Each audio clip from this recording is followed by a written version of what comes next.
Okay, welcome friends. एक बार फिर आप लोगों का स्वागत है मेरे यूट्यूब चैनल में। और आज की जो मैं रूलिंग कवर कर रहा हूँ वो है रेरा पंजाब की, जिसमें जो अथॉरिटी है वो है बठिंडा डेवलपमेंट अथॉरिटी। और इनका प्रोजेक्ट प्रमोटेड था थ्रू स्टेट ऑफिसर पुड्डा। सो आइए देखते हैं ये रूलिंग क्या कहती है। सबसे पहले ये कंप्लेंट फॉर्म एम में फाइल हुई है टू रेरा अथॉरिटी, और कंप्लेंट में प्रेयर मांगी गई है कि इनका 10% जो मनी रिफंड किया गया है काट के, ये उसके लिए ये कंप्लेंट डाल रहे हैं। So sorry. प्रोजेक्ट है PUDA enclave sugar mill state at Budhlada, और वहाँ पे 6,000 स्क्वायर यार्ड का पर एक प्रोजेक्ट काटा गया। और उसमें जब इन्होंने पेमेंट की तो उनका 10% काट के दिया गया है। आइए देखते हैं क्या कहती है जजमेंट। ये सेक्शन 31 सबसे पहले कंप्लेंट का सेक्शन है, जहाँ पे हमें पता लगता है हम कंप्लेंट किस सेक्शन के अंदर डाल सकते हैं। उसके बाद रूल 36 है, कैसे हम इसको परस्यू करेंगे बिफोर अथॉरिटी। उसके बाद फैक्ट इस प्रकार से हैं कि 100 स्क्वायर यार्ड का प्लॉट था, एससी कैटेगरी में अप्लाई किया था, जहाँ पे 10% यानी कि 60,000 जमा करा दिया गया था। 2013 जनवरी में लकी ड्रॉ हुआ, अप्रैल में एलओआई इशू हो गया कंप्लेनेंट को। उसके बाद कंप्लेनेंट ने 90,000 और जमा करा दिया अप्रैल में। उसके बाद नवंबर 2016 में अलॉटमेंट होती है, और इनको जो प्लॉट नंबर 724 दिया जाता है, पार्क फेसिंग मिलता है, और इसके हिसाब से इनको 7,500 रुपये और देने को कहा जाता है ताकि 25% पूरा हो जाए। उसके बाद कंप्लेनेंट के तकरीबन तकरीबन 1,57,500 टोटल पैसे रहते हैं। फिर कुछ कारणों से इनका एक प्लॉट चेंज कर दिया जाता है, प्लॉट नंबर को 401 कर दिया जाता है।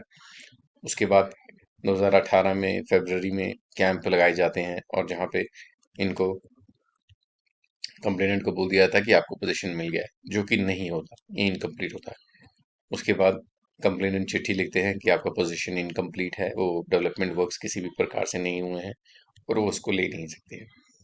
उसके बाद कंप्लेनेंट अपना पैसा रिफंड लेते हैं कि मेरे को मेरा पैसा वापस दीजिए, और इसके बाद अथॉरिटी इनको 10% अमाउंट काट के थ्रू चेक दे देती है, 1,57,000 का। और चेक इनको देती है रिफंड 85,553 का, जो कि फिर टर्म्स एंड कंडीशंस के हिसाब से इनको 18 महीने के अंदर डेट ऑफ अलॉटमेंट से इनको प्रोजेक्ट पूरा करके देना चाहिए था, जो कि 2018 मई पड़ता है। और इसके बाद भी अथॉरिटी ने रिस्पोंडेंट्स को कंप्लीशन सर्टिफिकेट भी नहीं था, और ना ही कोई कंपिटेंट अथॉरिटी से इनको कंप्लीशन सर्टिफिकेट। सो ये ऑलरेडी ऐसे ही matters, identical matters previous bench ने भी डिसाइड किए हुए थे, जहाँ पे basic communities like drinking water, sewage, electricity और ये सब चीज़ें नहीं थी। फिर कंप्लेनेंट ने भी अपना यही ग्राउंड रखा कि ये इश्यूज रेसेंट अग्रा नहीं है, ऑलरेडी डिसाइडेड है, तो उसी बेसिस पे इनकी डिस्पोजल कर दिया जाए। हाई कोर्ट में भी कुछ कंप्लेंट्स गई थी, CWP's नंबर मेंशन है इस प्रोजेक्ट के रिलेटेड में, उनका ब्यौरा भी दिया गया इस कोर्ट कंप्लेंट्स में। उसके बाद एक प्रीवियस कंप्लेंट भी थी कंप्लेनेंट द्वारा, जो बाद में विड्रॉ कर दी गई थी फ्रेश पर्टिकुलर्स डालने के लिए, सो वो भी मेंशन की गई। सो मोटा मोटा जो कंप्लेंट में सारा डिस्प्यूट है 72,000 रुपये का है, 72,000, जो कि 10% अमाउंट है जो डिडक्ट कर लिया गया है। उसके बाद रिस्पोंडेंट अपेयर होते हैं, वो अपना जवाब देते हैं। वो कहते हैं 15 जून 2018 को इनकी जो पेमेंट है 85,000 की, वो रिफंड कर चुके हैं, और महाराष्ट्र रेरा ट्रिब्यूनल की जजमेंट कोट करते हैं कि पैसा वापस देने के बाद वो अलॉट ही नहीं रहेंगे। तो सारा जो ट्रांजैक्शन है अब वो खत्म हो चुकी है। फिर उसके बाद वो कहते हैं कि पुड्डा नेसेसरी पार्टी नहीं है, पुड्डा का कोई रोल नहीं है इसमें, सारा रोल बठिंडा डेवलपमेंट अथॉरिटी का है। उसके बाद वो PRTP act, Punjab regional and town planning act का भी ब्यौरा देते हैं कि सेक्शन 45 के हिसाब से मेंटेनेबल नहीं है, और सेक्शन 175(4) भी इनके जो एक्ट जो ऑर्डर पास करते हैं फाइनल है। दूसरा वो कहते हैं कि आर्बिट्रेशन और काउंसलेशन एक्ट के अंडर इनकी प्रोसीडिंग जानी चाहिए। सो ये सारे ग्राउंड्स उन्होंने डिफेंस में अपने लिए। उसके बाद थोड़ा यूनिट प्रोजेक्ट के बारे में बताया कि एक पुडा की एनक्लेव कॉलोनी थी ये शुगर मिल साइड बुल्लाडा में, जहाँ पे 976 रेजिडेंशियल प्लॉट थे, जो जनरल पब्लिक के लिए 2012 में खोले गए, तकरीबन नवंबर दिसंबर की सितंबर और अक्टूबर की बात है। उसके बाद जनरल पब्लिक ने ब्रोशर लिया, इसको खरीदा और उसमें एफिडेविट दिया कि हमने सारा पढ़ के ये सारा तब अप्लाई किया है। उन्होंने एफिडेविट का पार्ट भी कोट किया हुआ है। उसके बाद जैसे कि टाइमलाइन है, जनवरी 2023 में रिस्पॉन्डेंट ने ड्रॉ किया, एलओआई इशू करी। ये गलत लिखा हुआ है, यहाँ पे 13 आना था जी, जजमेंट में गलत लिखा हुआ है, इट इज़ 2013 जनवरी। उसके बाद प्लॉट नंबर इनका 2016 में चेंज हो जाता है, किन्हीं कारणों से इनको प्लॉट नंबर वो नहीं दिया जाता। उसके बाद ये कंप्लेनेंट को 75% टेंटेटिव प्राइस के साथ देना होता है 60 दिन के अंदर, जो कि कंप्लेनेंट नहीं देते। फिर रिस्पॉन्डेंट जो अथॉरिटी है वो यही कहती है कि कंप्लेनेंट यहाँ डिफॉल्ट पे है, उनकी तरफ से सारा प्रोजेक्ट रेडी था, ये उन्होंने पैसे नहीं दिए टाइम पे, इस करके इनकी अलॉटमेंट को कैंसिल कर दिया गया। उन्होंने अपने कैंप का ब्यौरा भी दिया कि फरवरी 2018 में स्पेशल कैंप लगाए गए, जहाँ पे इनको अवगत कराया गया कि आपका जो प्रोजेक्ट है वो कंप्लीट हो चुका है और आप आगे फर्दर पेमेंट कर दीजिए, क्योंकि आपका जो प्लॉट है वो चेंज हो चुका है। उसके बाद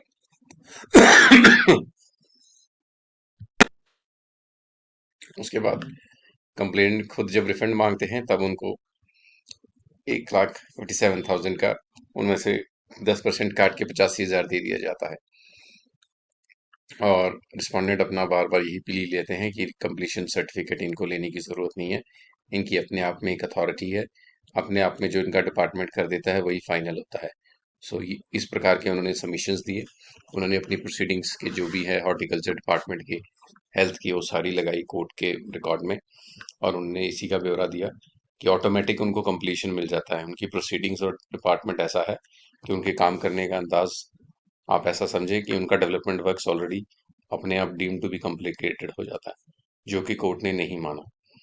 उसके बाद कोर्ट अपने फैक्ट्स पे आया, अलॉटमेंट कब हुई, पोजीशन ऑफर कब हुई, और जो उनकी चेंज भी हुआ यूनिट किस बेसिस पे हुआ। फिर कंप्लेनेंट के फैक्ट्स देखे गए। ये ऑलरेडी एक matter real estate appellate tribunal में भी पंजाब का डिसाइडेड था, विनोद कुमार वर्सेस बठिंडा, जो कि रिप्लाई में भी कोट किया गया है। उन्होंने इसका भी सहारा लेने के लिए कोशिश की, जो कि अपीलेट ट्रिब्यूनल ने डिसमिस कर दिया था बाद में। तो उसके बाद जो बिल्डर है उन्होंने यही अप्लाई किया अथॉरिटी ने कि सारा कुछ कंप्लीट है प्रोजेक्ट सैंक्शन प्लान के हिसाब से, और ये केस नहीं बनता। जो 10% काटा है बिल्कुल ठीक काटा गया है। हाई कोर्ट के भी केस का इसमें ब्यौरा दिया गया है। उसके बाद रियल एस्टेट अपीलेट ट्रिब्यूनल में एक और अपील थी, इंद्रजीत मोहन कौर वर्सेस गमाडा की, वो भी इन्हीं प्रिंसिपल पे डिसाइडेड थी। तो उन्होंने बार बार पैरिटी मांगी कि इन जजमेंट्स के बेसिस पे हमें पैरिटी दी जाए। उसके बाद कोर्ट ने अपने फैक्ट सारे हुए, जितने भी प्लीडेड हैं उनको सारों को चेक किया, क्या अमाउंट टोटल में से कटा हुआ है, 10% कितना होता है, वो टोटल अमाउंट का 10% भी बढ़ाया नहीं बनता।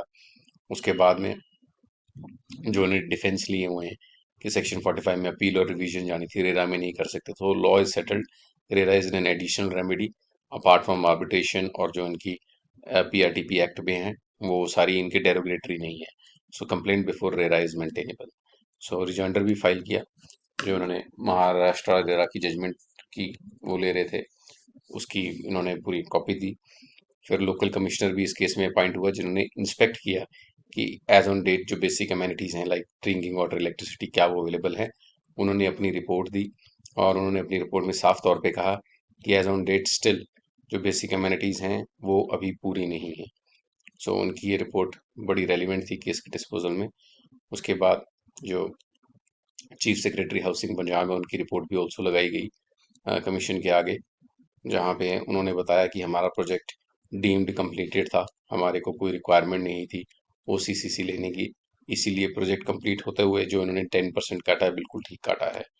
सो जब ये सारे फैक्ट्स दोनों पार्टीज के कंक्लूड हुए, तब कोर्ट ने अपनी ऑब्जर्वेशन शुरू की है पैरा 11 से। अब वो बोलते हैं कि 976 रेजिडेंशियल प्लॉट की कॉलोनी थी बुड्डा इनक्लेव शुगर मिल साइड बुल्लाड़ा में, जो सितंबर अक्टूबर में शुरू हुई थी, और इनका तकरीबन तकरीबन पोजीशन एलओआई 2013 में मिला था। उसके बाद इनको 18 महीने में कंप्लीट करके देना था, जो कि 2016 के करीब आ जाता है।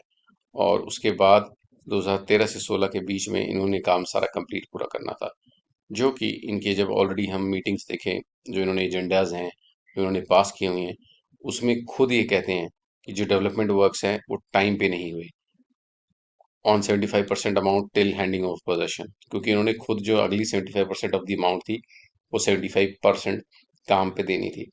इसके साथ जो डॉक्यूमेंट्स हैं उनके पुडा के बठिंडा के वो भी डिविजनल इंजीनियर के लिखे गए हैं। Civil work 85%, public health work 80%, horticulture work. तो ये काम का अपना पूरा ब्यौरा है, कितना परसेंट काम हो चुका है।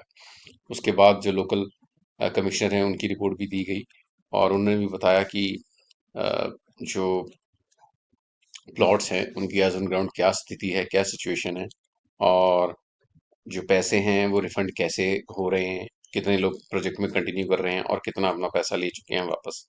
सो वो 18 महीने से जब हम लेटर ऑफ इंटेंट से बनाते हैं तो 2014 तक आते हैं। End date letter of allotment है जो है 16। अगर हम वहां से 18 महीने कैलकुलेट करते हैं तो 2018 था। सो डेट ऑफ पोजीशन में भी बड़ा डिफरेंस है, उनके अलॉटमेंट में भी बड़ा डिफरेंस है। और इनकी जो अलॉटमेंट है उन्होंने अलॉटीज को टाइम पे नहीं दी है क्योंकि इनका अपना प्रोजेक्ट खुद कंप्लीट नहीं था। उसके बाद इन्होंने एडिशनल चीफ सेक्रेटरी हाउसिंग की भी मीटिंग्स की मिनट्स लगाए हुए हैं जो इनको किसी भी तरीके से सपोर्ट नहीं करता। उसके अलावा जो लोकल कमिश्नर हैं उन्होंने अपनी रिपोर्ट दी। उन्होंने कहा कि जो एज ऑन डेट जो सिचुएशन है 2022 दिसंबर में इनकी रिपोर्ट आई है कि डेवलपमेंट वर्क्स नहीं कंप्लीट है एज ऑन ग्राउंड। जो जैसा प्लीड किया गया वो सही चीज़ है कि बिना प्रोजेक्ट कंप्लीट किए हुए जो उनकी डिडक्शन हुई है 10% वो नहीं है। फिर कोर्ट ने माना कि सारे फैक्ट्स को देखते हुए सेक्शन 18 उनको अलाउ करता है कि ये अगर प्रोजेक्ट से निकलना चाहते हैं तो उनको पूरा अलाउ किया जाए। उनको पूरी चॉइस है कि वो प्रोजेक्ट से निकल सकें अपने। सो कोर्ट ने एंड में आके फिर यही माना कि ये फिट केस है कि जो 10% काटा गया हुआ है ये गलत काटा गया हुआ है। अथॉरिटी ने ऑर्डर किया कि आप रिफंड करें जो अमाउंट आपने गलत काटा है, वो भी इंटरेस्ट के साथ। इंटरेस्ट भी उस पीरियड का जब से डिपॉजिट हुआ हुआ है और आज तक का जो आपने पेमेंट देनी है वो आपने सारा ये कंप्लेनेंट को देना है। सो इस प्रकार से उन्होंने बाद में ये भी कहा कि अगर आप कंप्लायंस नहीं करते तो सेक्शन 63 रेरा एक्ट में पेनल्टी भी पड़ेगी। इस बेसिस पे इस कंप्लेंट को रेरा पंजाब द्वारा डिस्पोज कर दिया जाता है। सो आपको लोगों को ये जजमेंट समझ आई हो। मैं ऐसी वीडियोस लाता रहूँगा। मेरे चैनल को लाइक सब्सक्राइब जरूर कीजिएगा। Thanks for watching. Thank you.